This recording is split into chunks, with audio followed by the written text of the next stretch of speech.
My name is Deanna Ditzler, and I am a clairvoyant.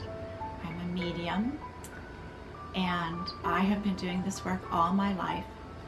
I grew up on a farm in Kansas, rural Kansas, and my mom and dad used their clairvoyance without knowing that that's what it was. My dad had healing in his hands, and anytime an animal was ill or had anything wrong or something happened, you would see him holding them, and the animal would have its eyes closed and he would just be using his hands.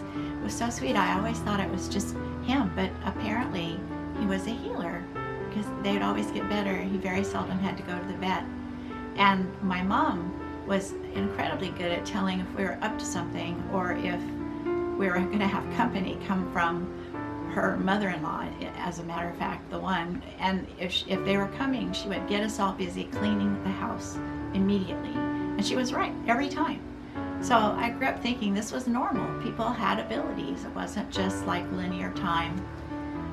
And I went to college and got a degree in fine art, and I got out of school, and I had a family contact me about doing a portrait of their son who had passed away.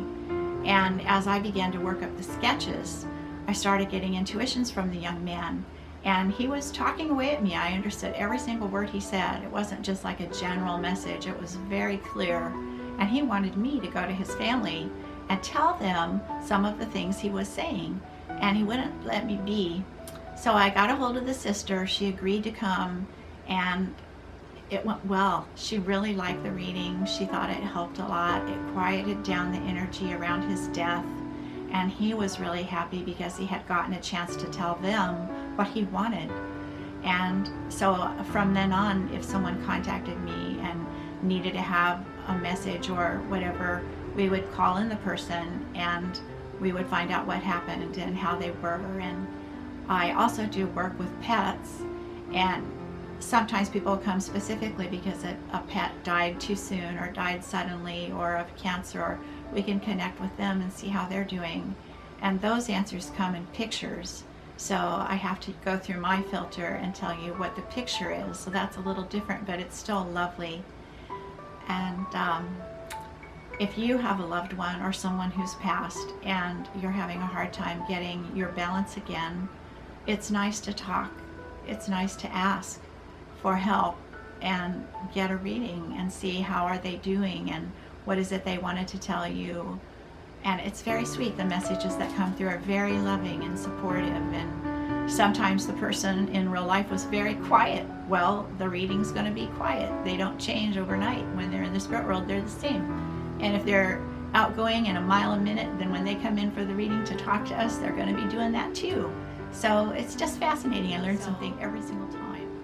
That's what I do, is if you have a loved one or someone who has passed and you want to check in and ask some questions and see how they are doing, then we can do that. We can have a reading and set a time. You call on the phone and we'll get quiet and we'll check in with them and ask some questions and see how are they doing, what is going on. And also for pets, I work with pets a lot.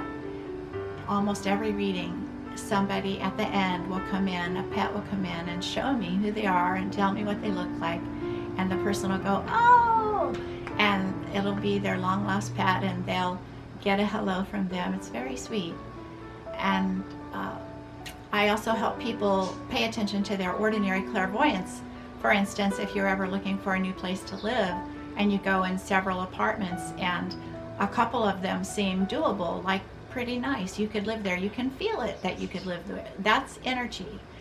And one of them you go in and the energy is really foreboding, and you walk in anyway because it looks pretty good, and you walk in the kitchen and it still looks good, new paint, nice floor. It should feel better, but it doesn't. It feels terrible. And you touch your hand to one of the cabinet drawers and the knob shocks your hand. This is energy. And this is a message for you that this apartment is not a good place. Probably a lot of fighting took place in that kitchen. Maybe they divorced the people that lived there before. You don't even know what kind of thing happened, but it's not for you.